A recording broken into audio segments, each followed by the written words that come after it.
కాలము ప్రభువుని ఆరాధించుట కొరకై దేవుని యొక్క వాక్యములో నుంచి మత్తయి సువార్త 5వ అధ్యాయము. దేవుని యొక్క వాక్యములో నుంచి మత్తయి సువార్త 5వ అధ్యాయము మరి 3వ వచనము మరియు 5వ వచనాన్ని మనం చూద్దాం. మత్తయి సువార్త 5వ అధ్యాయము 3వ వచనము మరియు 5వ వచనాన్ని ఆరాధన కొరకై మనము చదువుకుంటాం. ఆత్మ విషయమై దీనులైన వారు ధన్యులు, పరలోక రాజ్యము వారిది. సాత్వికులు ధన్యులు, వారు భూలోకమును స్వతంత్రించుకొందురు. దేవుడి వాక్యమును మన కొరకై ఆశీర్వదించునుగాక.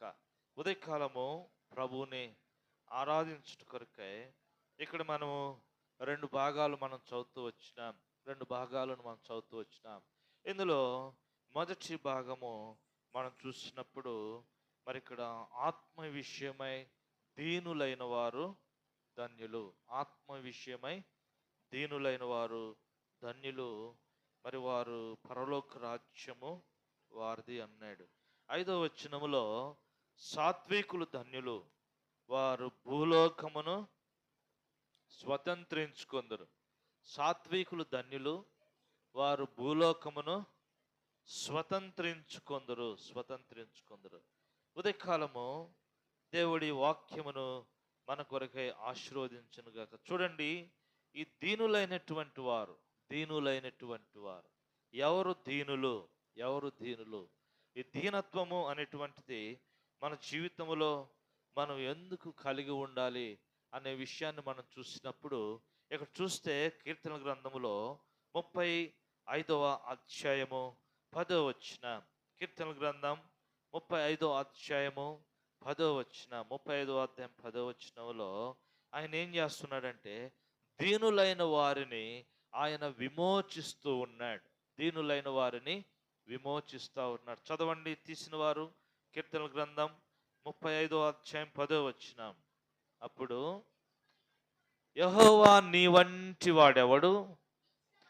మించిన బలము కలిగిన వారి చేతిలో నుండి, దోచుకొని వారి చేతిలో నుండి దీనులను దరిద్రులను విడిపించువాడవు నీవే. విడిపించువాడు. ఎవరిని విడిపించువాడంట? దీనులను విడిపించు దేవుడు. అందుకే ప్రభువుని ఆరాధించాలి.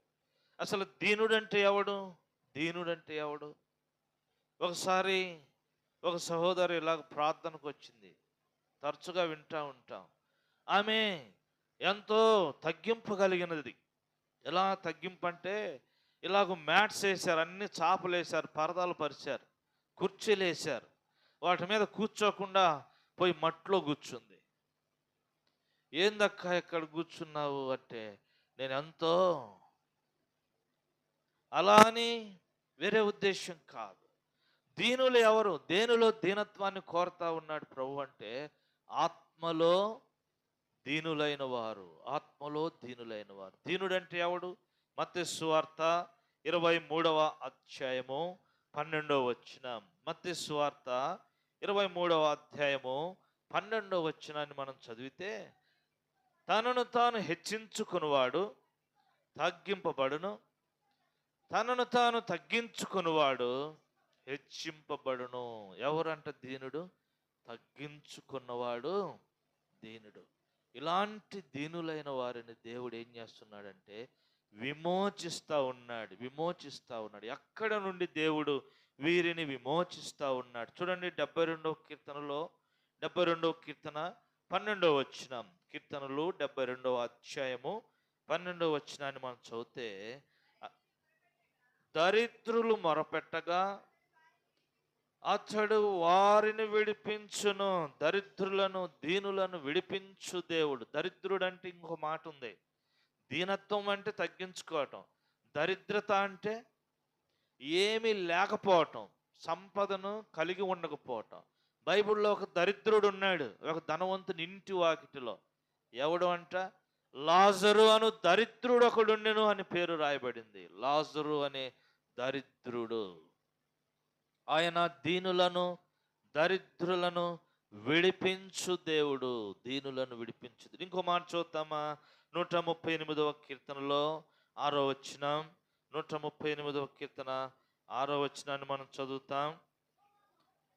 యెహోవా మహోన్నతుడైనను ఆయన దీనులను లక్ష్యపెట్టును, ఆయన దూరము నుండి గర్విష్ఠులను బాగుగా ఎరుగును. చూడండి, దేవుడు ఎవరిని లక్ష్య పెడతా ఉన్నాడంట? దీనుల మీద ఆయన మనసు ఉంటుంది, దీనుల మీద ఆయన మనసు ఉంటుంది.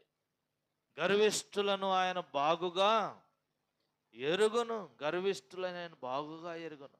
అందుకనే యాకోబు రాసినటువంటి పత్రికలో చూద్దామా, 4వ అధ్యాయము 6వ వచనంలో మనం చదివితే, ఆయన దీనులకు కృపనిచ్చే దేవుడు, దీనులకు కృపనిచ్చే దేవుడు. చూస్తారా?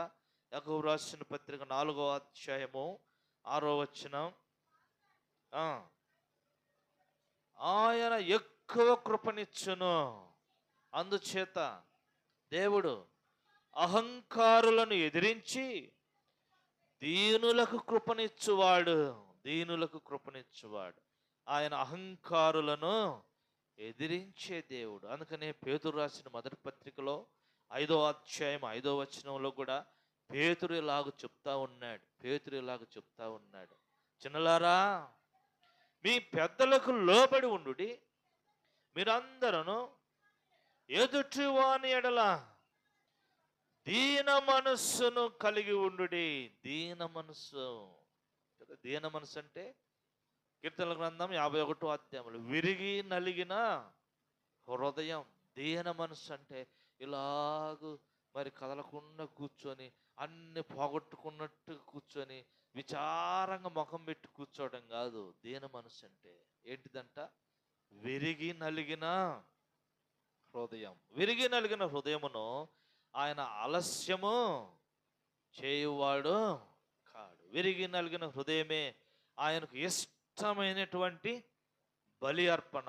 దేవునికి ఇష్టమైన బలి అర్పణ ఏది అంటే విరిగి నలిగినటువంటి హృదయం. విరిగి నలిగిన హృదయాన్ని ఆయన లక్ష్య పెట్టే దేవుడు. అందుకిందాక చదువుతూ వచ్చిన కీర్తనలో 138:6లో అనుకుంటాను, ఆయన దీనులను లక్ష్య పెట్టు దేవుడు, ఆయన దీనులను లక్ష్య పెట్టు. అందుకని యెషయా గ్రంథంలో 57వ అధ్యాయం 15వ వచనంలో అంటాడు, మహాగణుడును మహోన్నతుడును పరిశుద్ధుడును నిత్య నివాసి అయినటువంటి దేవుడు. ఇంకో మాట ఉంది, అయినప్పటికీ ఆయన వినయము గల వారి యొద్ద ఏం చేస్తున్నాడంట? నివసించేటువంటి దేవుడు. వినయము కలిగిన వారి యొద్ద ఆయన నివసించే దేవుడు. ఈ దీనులను ఆయన విమోచిస్తా ఉన్నాడు. ఎక్కడి నుంచి? 1-2 మాటలు జ్ఞాపకం చేస్తాను. కీర్తనల గ్రంథము 40వ అధ్యాయములో మనం చదివితే ఆయన ఎక్కడి నుంచి విమోచిస్తా ఉన్నాడంట?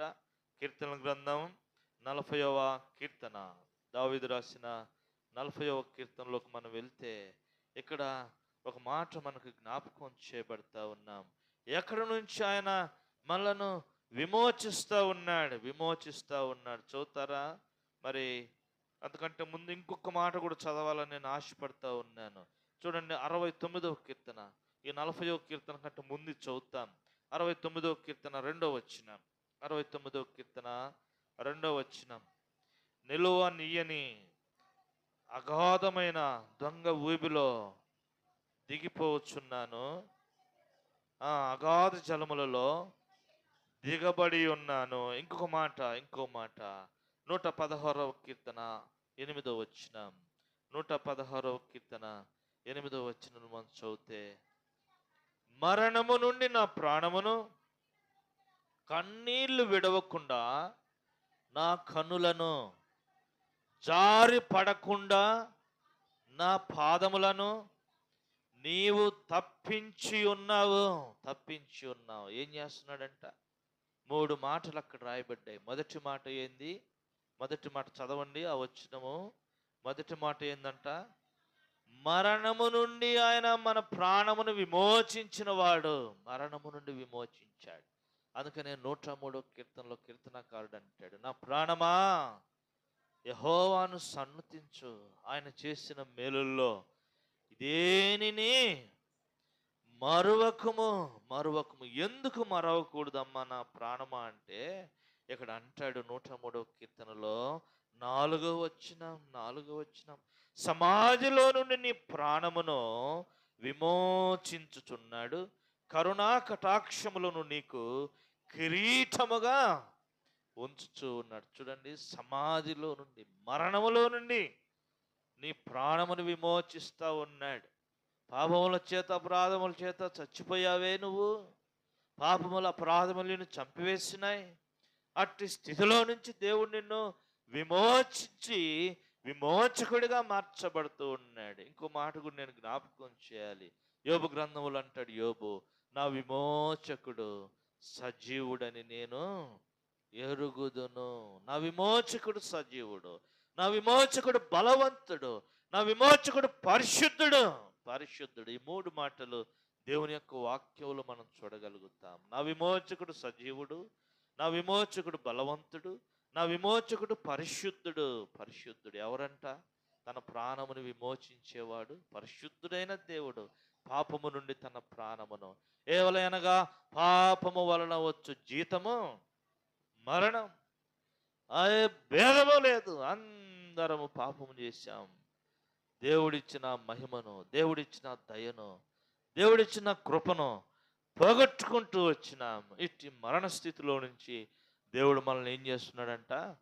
విమోచించాడు. అందుకే ఆయన మనకి విమోచకుడిగా, నా ప్రాణ ప్రియుడా కదా, పాప విమోచకుడా పాడుతూ ఉంటాం కదా. నా ప్రియుడా పాప విమోచకుడా ప్రభు యేసు, నా ప్రియుడా పాప విమోచకుడా ప్రభు యేసు, నా ప్రాణమును కాపాడి నూతన బలము సగేను. నా ప్రాణమును కాపాడి నూతన బలము సగేను.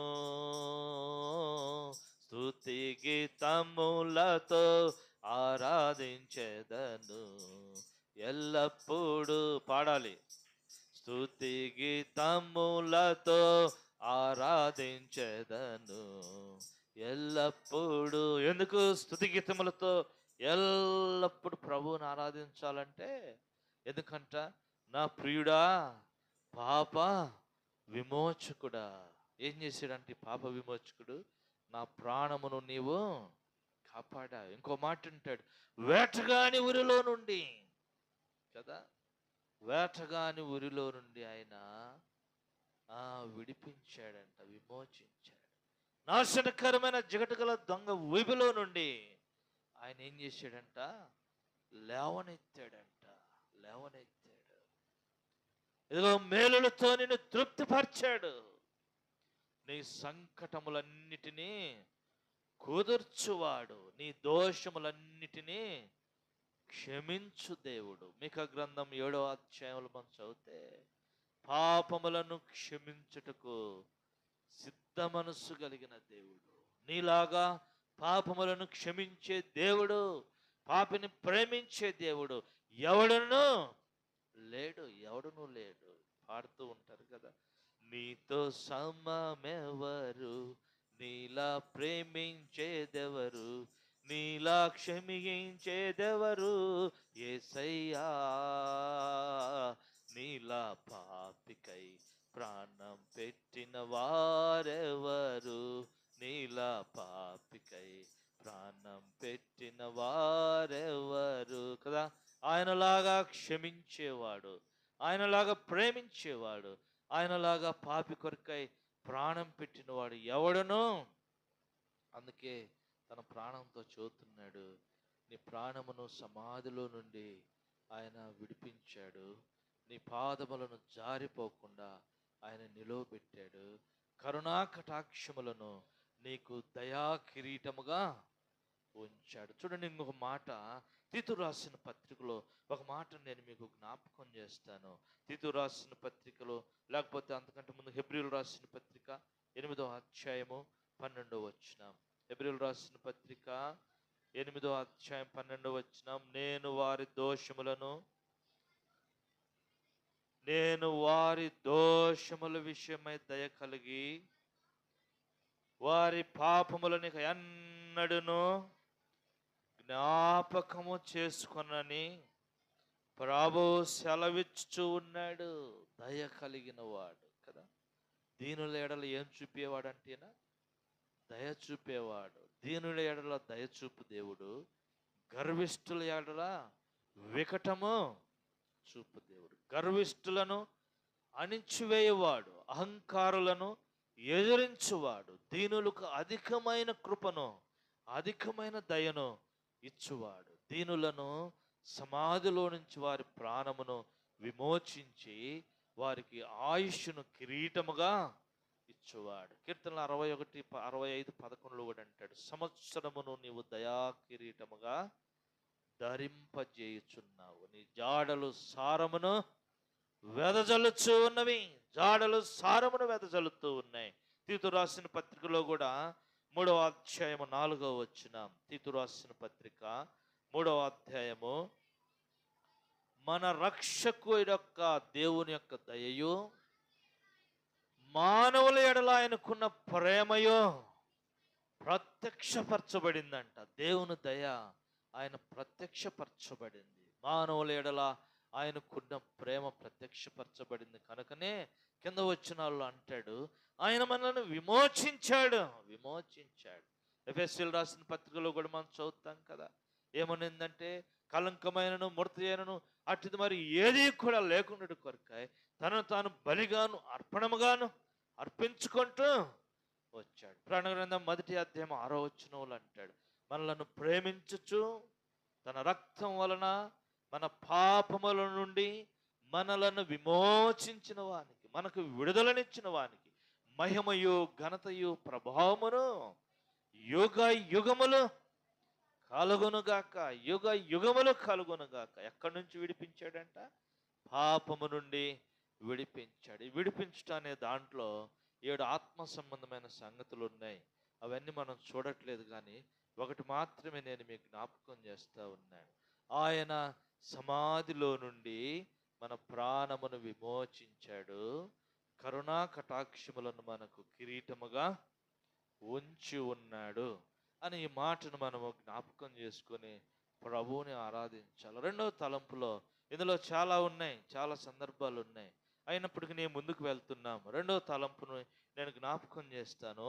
కీర్తనల గ్రంథము 40వ అధ్యాయములు మనం చదివితే ఆయన ఎక్కడి నుంచి లేవనెత్తుతా ఉన్నాడు. చూడండి, ఆయన లేవనెత్తేటువంటి దేవుడు. కీర్తనలు 40వ అధ్యాయంలో ఒక మాట ముందుగా చూద్దాం.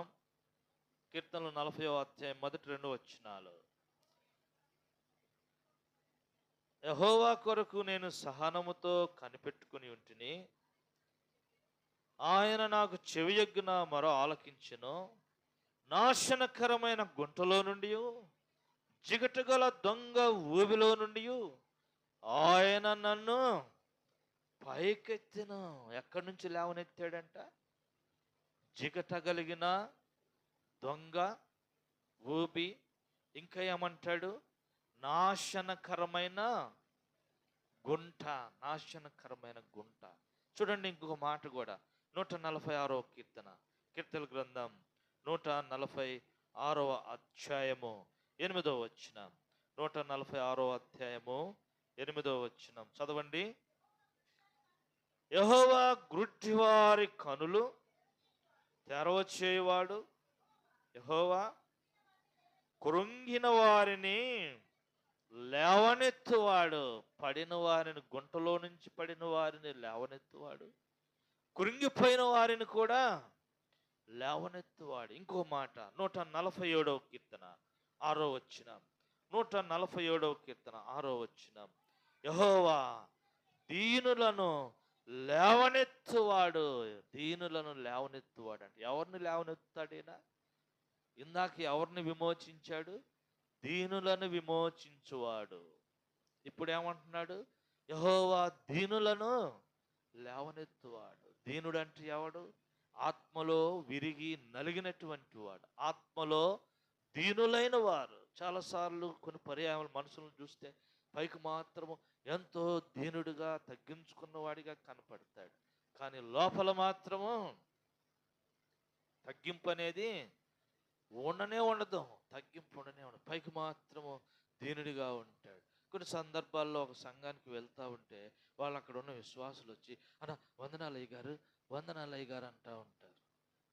ఏమి వాళ్ళు చూసబ్బా ఎంత తగ్గింపు కలిగిన వాళ్ళు, ఎంత దీనులు అనుకుంటాం. కానీ హృదయములో అలవి కాని మత్సరము, హృదయములో అలవి కాని గర్వముతో,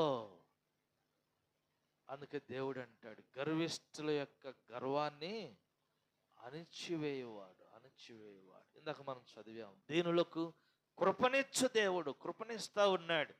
వారి ప్రాణం సమాధిలో నుండి వారిని విమోచించి వారికి ఆయుష్ను పెంచి కరుణా కిరీటముగా వారికి దయచేస్తా వచ్చాడు. రెండవది, వారి యొక్క పాదములు జిగటగల దొంగ ఊబిలో దిగబడిపోయినాయి, లేవలేని స్థితిలో ఉన్నారు, కృంగిపోయిన వారిగా ఉన్నారు.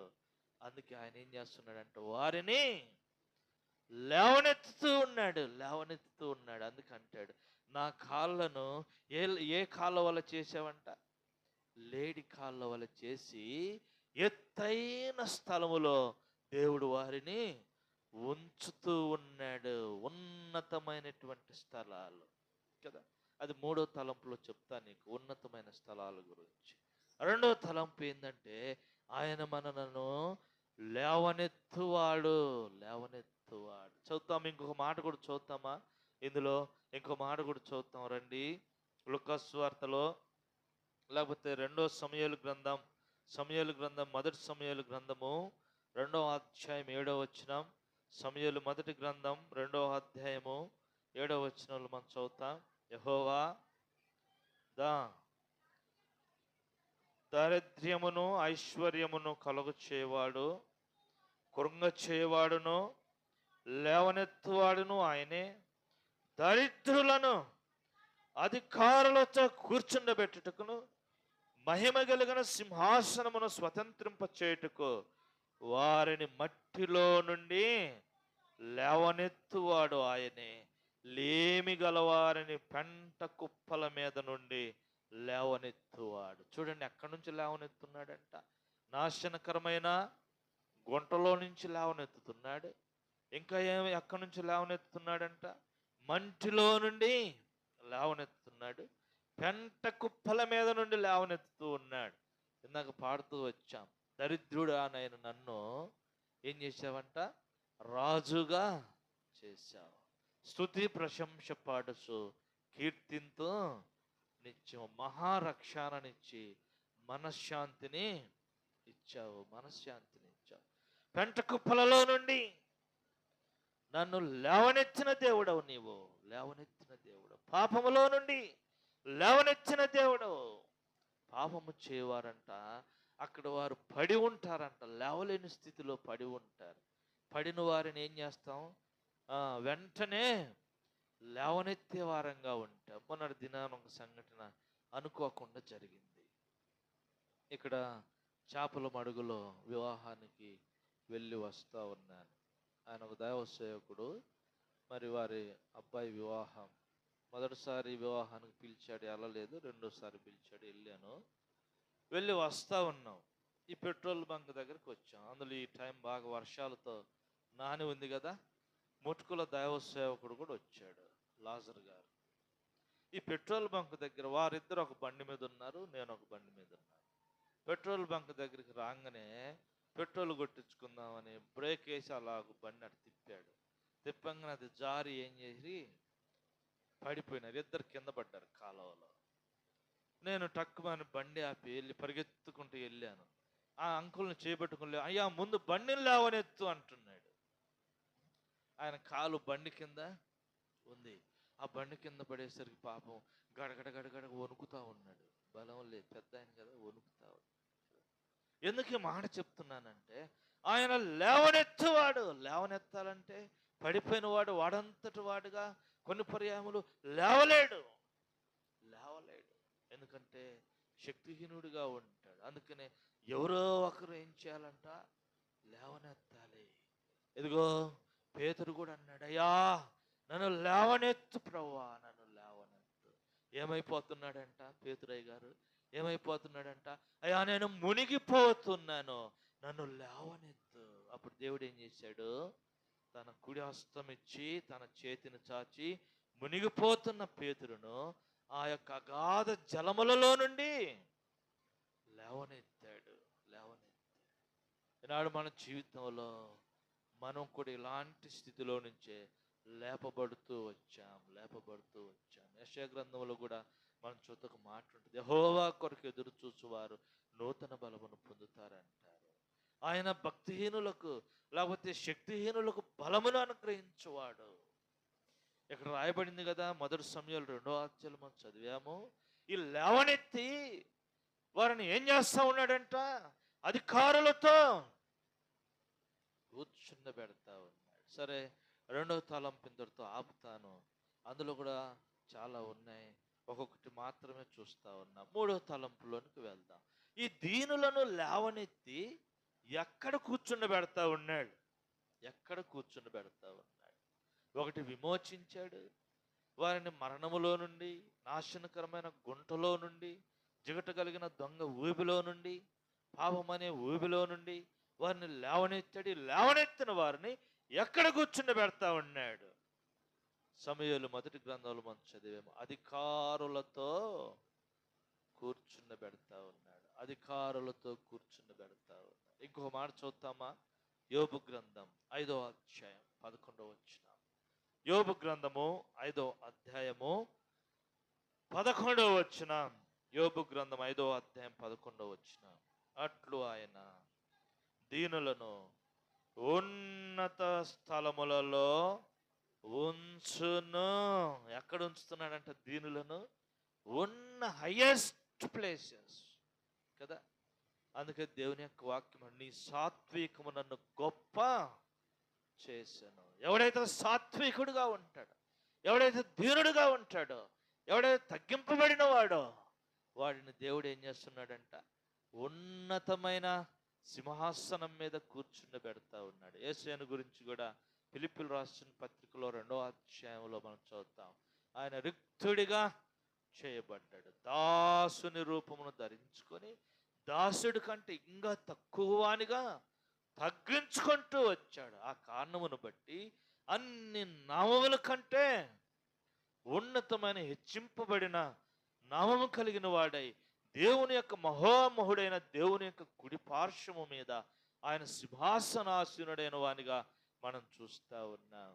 3వ తలంపు, ఆయన దీనులను ఉన్నత స్థలముల మీద ఎక్కించువాడు. దావీదు కూడా ప్రార్థన చేశాడు. ఏమని ప్రార్థన చేశాడు చెప్పండి? ప్రభువా, నేను ఎక్కలేనంత ఎత్తైన కొండపైన నన్ను ఎక్కించము, ఉన్నతమైన స్థలములో. ఉదయకాలం అందుకొరకే ప్రభువుని ఆరాధించాలి.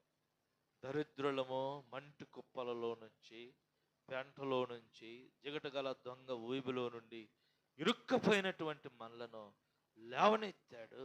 సమాధి స్థితిలో ఉన్న మన ప్రాణమును విమోచించి కరుణా కటాక్షములు ఉంచాడు. 3వది, అంతటితో వదిలిపెట్టక ఉన్నత స్థలములలో అధికారులతో కూడా కూర్చుండబెట్టువాడు ఆయనే. కూర్చుండబెట్టినాక ఈ దీనులను ఏం చేస్తాడో తెలుసా మీకు? కీర్తన గ్రంథంలో ఒక మాట చూద్దాం. 149వ కీర్తన 4వ వచనం. కీర్తనలో 149 4వ వచనం. కీర్తనలో 149 4. అమ్మా, యెహోవా తన ప్రజల యందు ప్రీతి గలవాడు, ఆయన దీనులను రక్షణతో అలంకరిస్తా ఉన్నాడు. ఏం చేస్తున్నాడంట?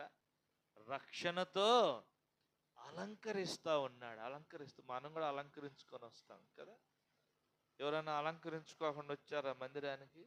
ముఖం కడుక్కోకుండా, స్నానం చేయకుండా అట్టనే లెగిసినమిటే వచ్చారా?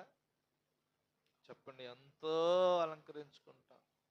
పెళ్ళైన వాళ్ళు కొద్దిగా తక్కువ, పెళ్ళి కాని పిల్లలైతే, అబ్బాయిలైతే అద్దం కాడ పొద్దున నేను స్నానం చేసి బయటకు వచ్చా. మా అబ్బాయి వెళ్ళాడు, అక్షయ్ బాబు, పౌడర్ పూసాడు. కొంచెం పౌడర్ పూసి షర్టు ఇట్లా అంటున్నాడు. అబ్బా వీడు ఏం చేస్తున్నాడో చూద్దాం అనుకుంటే తెల్ల షర్ట్ వేసాడు. ఈ గుండి తీసి ఇట్ట అంటున్నాడు. మళ్ళీ ఇట్ట ఈ చెయ్యి పెట్టి ఇట్ట అంటున్నాడు జుట్టు. బాగానే ఉంది వ్యవహారం అనుకుంటున్నాను నేను కదా. అలంకరించుకోవడం, మనం కూడా అలంకరించుకుంటాం. లోకంలో అలంకరించుకునే వాళ్ళు ఎవరు? ఎందుకు అలంకరించుకుంటాం? అందంగా కనబడడానికి అలంకరణ ఉపయోగపడుతుంది, అవునా? అందంగా ఉండడానికి అలంకరించుకుంటాం. ఒక దీనురాలకి దేవుడు అలంకరించుకోవడానికి అవకాశం ఇచ్చాడు. ఆ దీనురాలు పేరు చెప్పు. తల్లిదండ్రులు లేనటువంటి ఒక పాప, ఎస్తేరు. రాజుగారు ఇచ్చాడు, ఎస్తేరు నువ్వు ఎట్లా పడతట నా దగ్గరికి రావడానికి వీలు. కారణం ఏంటంటే ఈ రాజు నీ ప్రభు, అతడు నీ సౌందర్యమును కోరినవాడు. మన దేవుడు మన సౌందర్యాన్ని చూసే దేవుడు. ఆత్మ సంబంధమైన సౌందర్యమును చూచు దేవుడు. అందుకే ఆయన అలంకరించుకోవాలని ఇష్టపడతా ఉన్నాడు. ఇప్పుడు ఎస్తేరుకి ఇవ్వబడ్డాయి విలువైనటువంటి తైలాలు కదా. రాజులు రాణులు వాడేటువంటి వస్తు సామాగ్రి అంతా ఇస్తే ఆమె అనిందంట, ఇవన్నీ నాకు అవసరం లేదయ్యా, నాకు ఇవన్నీ అవసరం లేదు, పూసుకున్న వాళ్ళని పూసుకొని అనిందంట. మరి దేని చేత అలంకరించబడింది? హేగే ఇచ్చిన అలంకారము. హేగే దేనికి సాదృశ్యం అంటే పరిశుద్ధాత్మను అలంకారముగా ధరించుకుంది.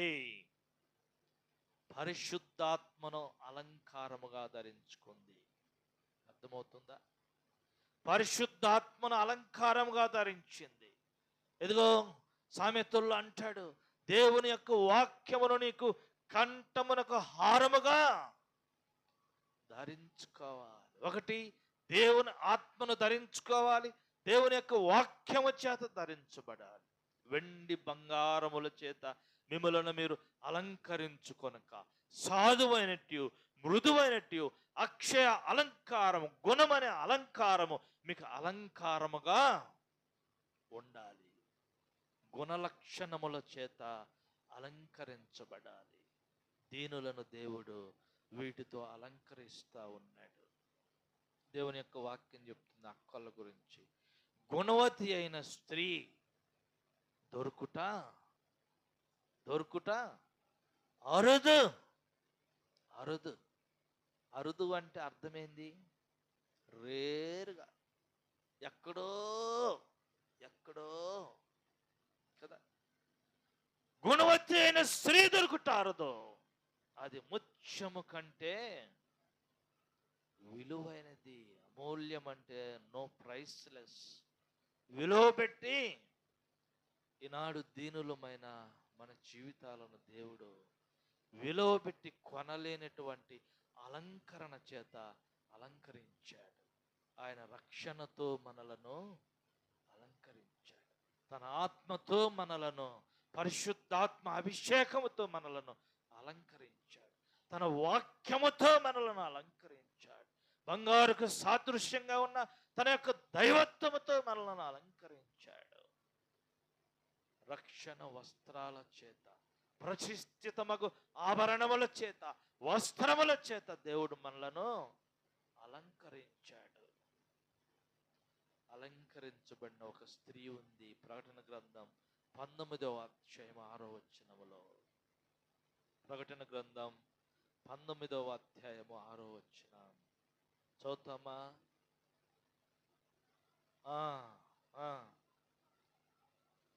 శబ్దమును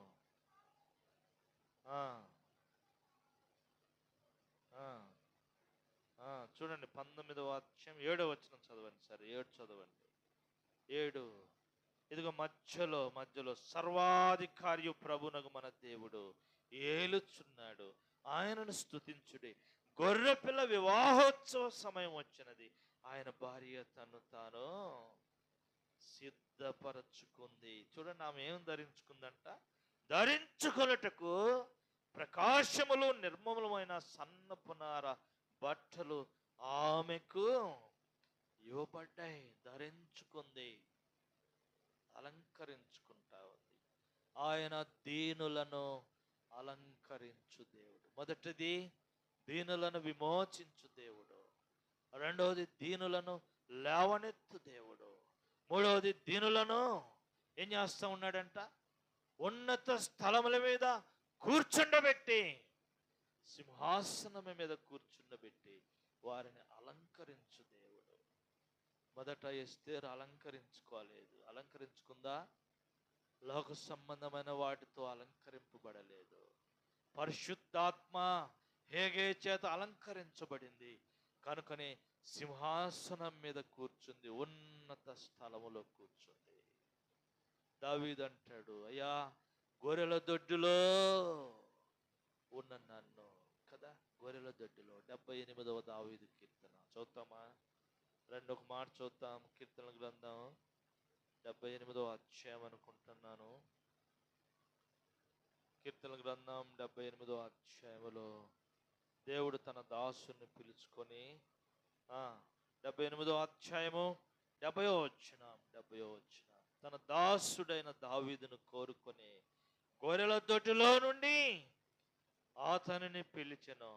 పాడి గొర్రెలను వెంబడించుట మాన్పించి తన ప్రజలైన యాకోబును తన స్వాచ్ఛమైన ఇశ్రాయేలును మేపుటకై ఆయన అతనిని రప్పించెను. అతడు యథార్థ హృదయుడై వారిని పాలించెను, కార్యములు యందు నేర్పరి అయి వారిని అంటున్నాడు. గొర్రెల దొడ్డిలో నుండి తీసుకుపోయాడంట. ఎక్కడ తీసుకుపోయాడు?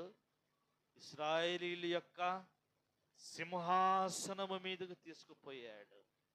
అందుకంటే నన్ను జ్ఞాపకం చేసుకోవటకు నేను ఏ పాటి వాడను కదా. ఇంకో మాట కూడా నాకు జ్ఞాపకం వస్తుంది, మీకు జ్ఞాపకం చేస్తాను. చదువుతారా మాట? కీర్తనలోనే 8వ కీర్తన 4వ వచనం.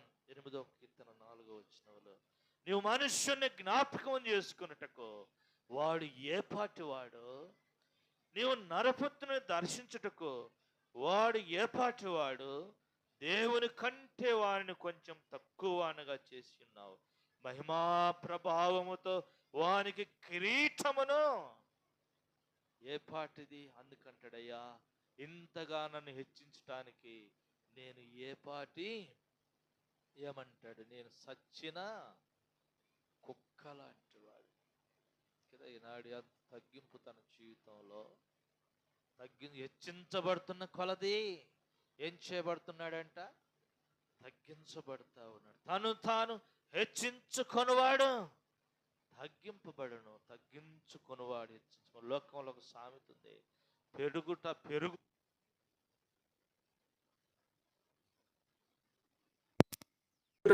కొరకే కదా.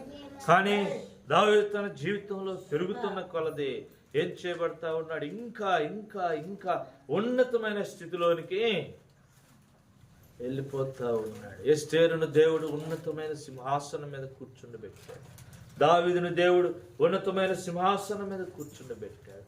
ఇదిగో దేవుడు మనకు ఆ అవకాశం ఇస్తా ఉన్నాడు. ప్రాణగ్రంథములు అంటాడు, ప్రాణగ్రంథములో జయించువాడిని నాతో కూడా నా సింహాసనం మీద కూర్చుండనిస్తాను. అందుకే ప్రభువుని ఆరాధించాలి. ఒకటిది, ఆయన ప్రాణమును విమోచించాడు. 2, జిగటగల ఊబిలో నుంచి ప్రాణంలో లేవనెత్తాడు. 3వది ఏం చేశాడంట? దరిద్రులైన మనలను అధికారులతో కూర్చుండబెట్టాడు. మహిమగల సింహాసనం మీద కూర్చుండబెట్టి ఆయన మనలను అలంకరిస్తూ ఉన్నవాడిగా ఉంటా ఉన్నాడు. 4వ మాట తీతు రాసిన పత్రికలో జ్ఞాపకం చేస్తాను. రండి, 4వ మాట నేను మీకు జ్ఞాపకం చేస్తాను. అంతకంటే ముందు 2 కొరింథీ 2వ అధ్యాయం 2వ కొరింథీ 6వ అధ్యాయం 7వ వచనం.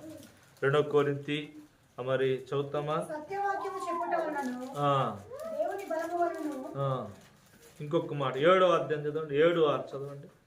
7:6 ఆయనను దీనులను ఆదరించు దేవుడు. 4వ మాట ఏందంట? ఆయన దీనులను ఏం చేస్తాడంట? ఆదరించువాడు. ఒకని తల్లి వారిని ఆదరించినట్లు నేను మిమ్మల్ని, యెషయా గ్రంథం 66వ అధ్యాయం 13వ వచనం, ఒకని తల్లి వారిని ఆదరించినట్లు నేను మిమ్మలను ఆదరిస్తాను. అందుకే మన ప్రభుకి ఆదరణకర్త కదా, ఆదరించు దేవుడు.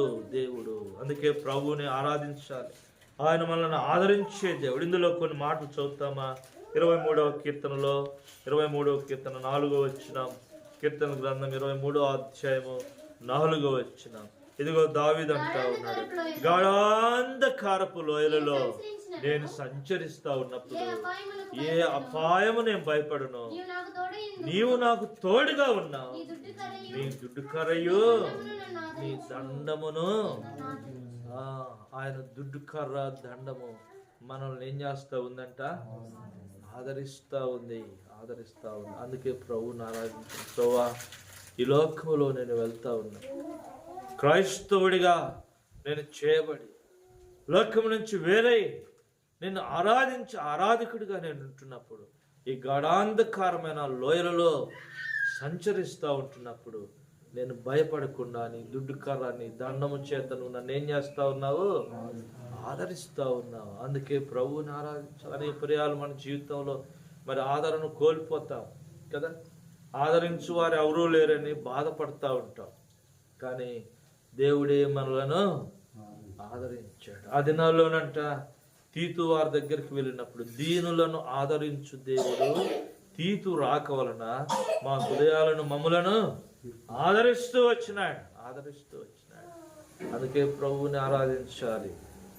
ఆయన దీనుడైనటువంటి వాడు కదా, మనలను కూడా దీనులుగా చేశాడు. వాస్తవం చెప్పాలంటే జకర్యా గ్రంథం 9వ అధ్యాయంలో అంటాడు, ఇశ్రాయేలుల రాజు దీనుడై మన యొద్దకి వచ్చాడు. జకర్యా గ్రంథములో సియోను కుమారి సంతోషించుము, ఉల్లసించుము. ఎందుకంటే ఈ రాజు దీనుడై గాడిద పిల్లనెక్కి నీ యొద్దకే వచ్చాడు. మనల్ని ఆదరించడానికి ఆయన ఆదరణను పోగొట్టుకున్నాడు. ఆయనను ఆదరించువాడు ఎవడునో లేడు. ఆయనను ఆదరించువాడు ఎవడు లేడు. కానీ మనలను ఆదరించుట కొరకై ఆయన మాత్రము ఉన్నాడు. కొన్ని పర్యాయాలు అంటాం, మేము ఎన్నో కష్టాల్లో ఉన్నప్పుడు, ఇబ్బందుల్లో ఉన్నప్పుడు మమ్మల్ని ఆదరించువాడు ఎవడు లేడు, మమ్మల్ని పట్టించుకున్నవాడు ఎవడునో లేడు, మా వైపు చూసిన వాడు ఎవడునో లేడు. మొన్న ఒక సందర్భంలో మరి ఒక ఆయన అంటా ఉన్నాడు, ఆ సహోదరి హాస్పిటల్లో ఉన్నప్పుడు నువ్వు వెళ్ళి ఆదరించలేదంట కదా అని నన్ను అడిగితే నేను అన్నాను, వీళ్ళందరినీ దోలకపోయింది ఎవరు, నేను కాదా అన్నా. వీళ్ళందరూ పోయి హాస్పిటల్లో పోవడానికి కార్లు ఎక్కించుకొని తీసుకుపోయింది ఎవరు? నేను. నువ్వు తీసుకుపోయినావు, కానీ ఆడ కనపడలేదంటగా, ప్రజెంట్ పడలేదంట కదా. కనపడకపోయినా వీళ్ళందరినీ తీసుకుపోయాం కదా, ఏమి అనేక సార్లు కనపడలేము, అన్నిసార్లు కనపడాలని ఉన్నాలని ఏం లేదు. కనపడకుండానే దేవుడు మనల్ని ఆదరిస్తూ ఉంటాడు. ఇంకో మాట కూడా చదువుతామా రండి. కీర్తన గ్రంథములు 41వ అధ్యాయం 3వ వచనం, కీర్తనలు 41వ కీర్తన 3వ వచనాన్ని మనం చదువుతాం. రోగశయ్య మీద యెహోవా వానిని ఆదరించును కదా. రోగము, ఏ రోగం అంటే ఇది? ఏ రోగం ఇది? పాపరోగం కదా. పాపరోగంలో ఉన్నాం. ప్రభు ఆదరించేటువంటి దేవుడు, ఆదరించే దేవుడు. చాలాసార్లు ఎంతో మరి నిరుత్సాహపడతాం. అయ్యో ఈ యొక్క రోగం, యొక్క వ్యాధి, యొక్క బాధ పోలేదు అనుకుంటా ఉన్నా. పౌలుతో అంటాడు, పౌలు నా కృప నీకు చాలు. దేవుడు ఆదరిస్తూ ఉన్నాడు. నేను పద్దాక బాధపడతా ఉన్నా, అయ్యా నేను అనేకులను బాగు చేస్తా ఉన్నా కానీ ఆ కృపనిచ్చావు, కానీ నాలో ఉన్నది నేను బాగు చేసుకోవడానికి నాకు చేత కాలేదు. ప్రభా ఈ పరిస్థితి నుంచి నన్ను విడిపించు అంటే దేవుడు అన్నాడు, నా కృప నీకు, నేనున్నా నీకు. అది నిన్ను ఏమీ కూడా చేయలేదు, అది నేనేమి చేయలేదు. చాలా పర్యాయములు ఇలాగ నిరుత్సాహపడిపోతాం, కృంగిపోతాం, దేవునికి దూరం అయిపోతాం, డిప్రెషన్లోకి వెళ్ళిపోతాం. ఎవరు నన్ను పట్టించుకోవట్లేదు, ఎవరు నన్ను ఆదరించటం లేదే, ఎవరు నన్ను ఆదరించటం లేదు.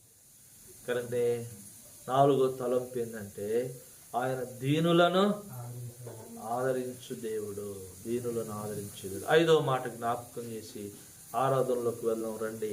5వ మాట కీర్తనలు 25వ అధ్యాయం 9వ వచనం. ఈ ఒక్క మాట జ్ఞాపకం చేసుకుందాము. కీర్తన గ్రంథం 25వ అధ్యాయము 9వ వచనం. ఆయన దీనులను, దీనుడుగా చేయబడిన మనలను ఆయన నడిపిస్తా ఉన్నాడు. 32వ కీర్తనలో మనం చదివితే 8వ వచనంలో, నేను నీకు ఉపదేశం చేసేదను, నీవు నడవవలసిన మార్గము నేను నీకు బోధించదను కదా. ఇంకొక మాట కూడా మనం చూస్తాం, ఎవరైతే దేవుని ఆత్మ చేత నడిపింపబడుదురో, ఎందరైతే దేవుని ఆత్మ చేత నడిపింపబడుదురో వారందరూ దేవుని కుమారులై ఉందరు. దేవుని కుమారులై ఉన్నారు. దేవుడు మనల్ని నడిపిస్తూ ఉన్నాడు. ఒకప్పుడు నడిచాము. ఎక్కడ నడిచామంట? ఇదిగో ఒకరి దృష్టికి సరిగా కనబడి మార్గము కలదు, తుదకది మరణమునకు దారి తీయను. ఇంకో మాట సామెతల్లోనే ఉంది, వాడి దృష్టికి వాడు నడిచే మార్గం న్యాయమైనదిగా కనపడిద్దంట. అందులో తప్పేం లేదు.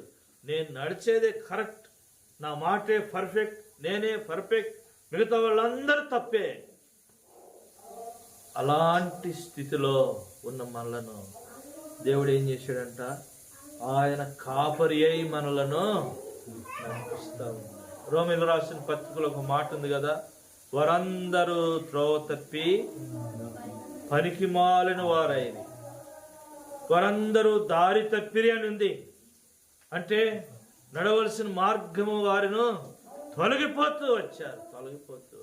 కనుక నా 5వ తలంపు ఏంటంటే దీనులను నడిపించే దేవుడు. ఈ ఆత్మీయమైన జీవితంలో ఈ పరలోకము చేరుట కొరకై, ఈ యొక్క యేసే మార్గంలో నడుచుట కొరకై ఆయన మనలను నడిపించేవాడిగా ఉంటా ఉన్నాడు. అందుకే ప్రభువుని ఆరాధించాలి. ప్రభువా, నీవు నా కాపరివై నన్ను నడిపించు.